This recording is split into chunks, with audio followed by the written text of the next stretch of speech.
योगी सरकार पूर्वांचल के बाहुबली नेताओं पर लगातार शिकंजा कसती जा रही है। उधर गाजीपुर, मऊ, आजमगढ़ पुलिस एक साथ मिलकर विधायक मुख्तार अंसारी के गैंग की कमर तोड़ने में जुटी हुई है, तो वहीं प्रयागराज में पूर्व सपा सांसद अतीक अहमद के खिलाफ भी ताबड़तोड़ कार्रवाई की जा रही है। सरकार ने गैंगस्टर अतीक अहमद की करीब 25 करोड़ की 5 संपत्तियों को कुर्क कर दिया।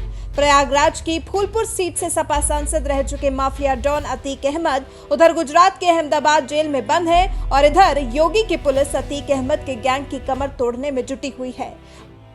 अतीक अहमद के गैंग D227 के सदस्यों के खिलाफ कार्रवाई और अतीक के 2 शस्त्र लाइसेंस के जब्तीकरण के बाद अब गैंगस्टर एक्ट के तहत सीज की गई उसकी संपत्तियों को कुर्क करने की भी कार्रवाई की जा रही है। प्रयागराज के एसएसपी अभिषेक दीक्षित ने कहा कि बाहुबली पूर्व सांसद अतीक अहमद की लगभग 25 करोड़ की 5 संपत्ति को कुर्क करने की कार्रवाई की गई है। अपराध से अर्जित संपत्तियों को डीएम के आदेश पर कुर्क किया गया।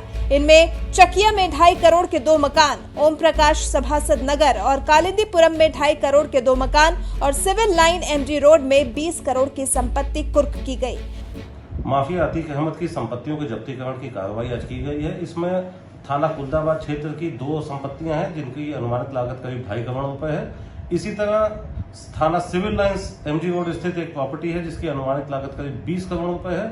थाना धूमनगंज में भी इसी तरह 2 प्रॉपर्टीज हैं जिनका जब्तीकरण किया गया है, उनकी भी अनुमानित लागत करीब 2.5 करोड़ रुपए है। इस तरह कुल 5 संपत्तियों के जब्तीकरण की कार्रवाई आज की गई है जिनकी कुल लागत करीब 25 करोड़ रुपए बताई जाती है। शेष 2 और प्रॉपर्टीज हैं जिनकी जब्तीकरण की कार्रवाई अभी प्रचलित है। इसी तरह और भी संपत्तियों का चिन्हीकरण हमने किया है जिनको हमने प्रोसेस में डाला है, वो प्रोसेस भी हम जल्दी ही कंप्लीट करेंगे और अन्य संपत्तियों के जब्तीकरण की कार्रवाई भी बहुत शीघ्र होगी। इस तरह से जितने भी माफिया और गैंगस्टर यहाँ हैं जिन्होंने अवैध ढंग से प्रॉपर्टीज अर्जित की हुई हैं, उन सभी के खिलाफ इस तरह की कार्रवाई निरंतर चलती रहेगी। प्रयागराज पुलिस इतने में ही शांत नहीं बैठने वाली है। जब्ती और कुर्की की कार्रवाई आगे भी जारी रहेगी। प्रयागराज के डीएम भानुचंद्र गोस्वामी ने अतीक अहमद के खिलाफ गैंगस्टर एक्ट के तहत 28 अगस्त तक 7 संपत्तियों को कुर्क करने का आदेश दिया था। इसके साथ ही सभी 13 अन्य संपत्तियों को कुर्क करने का मामला भी प्रयागराज डीएम के पास विचाराधीन है। उधर एक और बाहुबली नेता मुख्तार अंसारी के गैंग के खिलाफ पुलिस लगातार एक्शन ले रही है। बुधवार को ही मऊ पुलिस ने मुख्तार अंसारी गैंग के शार्प शूटर समेत 12 अपराधियों को जिला बदर किया। योगी सरकार की ओर से साफ आदेश है कि माफियाओं की प्रॉपर्टी जब्त की जाए। सूबे के माफियाओं और अपराधियों के खिलाफ योगी सरकार जितनी सख्त है, इस बात का अंदाजा आप सीएम योगी के विधानसभा में दिए गए इस भाषण से लगा सकते हैं जो उन्होंने इसी महीने विधानसभा में दिया था। लोग कानून व्यवस्था के जो लोग बात कर रहे हैं ना, कानून व्यवस्था के लिए सबसे बड़े खतरे तो यही लोग थे। उत्तर प्रदेश में महोदय, अगर मैं 2016 की तुलना में अगर उत्तर प्रदेश के आंकड़ों को प्रस्तुत करूं तो महोदय डकैती के मामलों में 74.5% की कमी आई है, अनुमान कर सकते हैं। लूट के मामले में 65.29% की कमी आई है। हत्या के मामले में 26.43% की कमी आई है। बलवा के मामले में 22.17% की कमी आई है। गृहवेदन में 12.69% की कमी आई है। रोड होल्डअप में 100% की कमी आई है। फिरौती के लिए अपहरण 54.55% की कमी आई है। दहेज मृत्यु में 8.55% की कमी आई है। बलात्कार के मामले में 38.74% की कमी आई है। ये उत्तर प्रदेश के अंदर घटते हुए आंकड़े हैं। और मैं अगर नेशनल क्राइम रिपोर्ट ब्यूरो, जो भारत सरकार का एक क्राइम इन इंडिया, अगर इसके आंकड़े प्रस्तुत करूं तो डकैती के मामले में उत्तर प्रदेश 31वां स्थान है। यानी 30 राज्य ऐसे हैं देश के अंदर जहां पर डकैती में उत्तर प्रदेश से ज्यादा डकैतियां पड़ती हैं। उत्तर सबसे बड़ी आबादी का राज्य होने के बावजूद ये स्थिति है। लूट में 20वां स्थान है। हत्या में 26वां, नगबजनी में 32वां, बलात्कार में 24वां, सीलभंग में 14वां, पास्को अधिनियम में 23वां, महिला संबंधी अपराध में 15वां। ये आंकड़े हैं उत्तर प्रदेश के अंदर। यानी 31वां स्थान का तात्पर्य 30 राज्य इससे ज्यादा अपराध इसमें पहले से हैं। ये भारत सरकार का नेशनल क्राइम रिकॉर्ड ब्यूरो की आंकड़े हैं और अगर ये आंकड़े भी इन लोगों के उससे नहीं दिखता तो इसमें हम बहुत तो नहीं कह सकते। और महोदय, अन्य मामलों में भी अगर हम देखें, ट्रिपल तलाक, देश के अंदर सर्वाधिक एफआईआर उत्तर प्रदेश ने की। 1434 एफआईआर हुई और 265 गिरफ्तार भी हुए।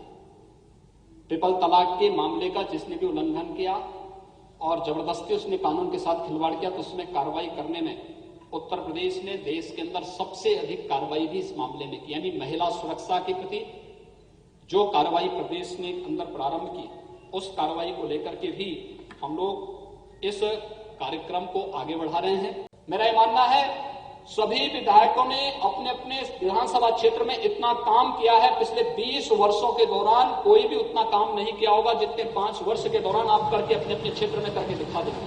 ये अपने आप में एक बड़ी उपलब्धि आपके लिए।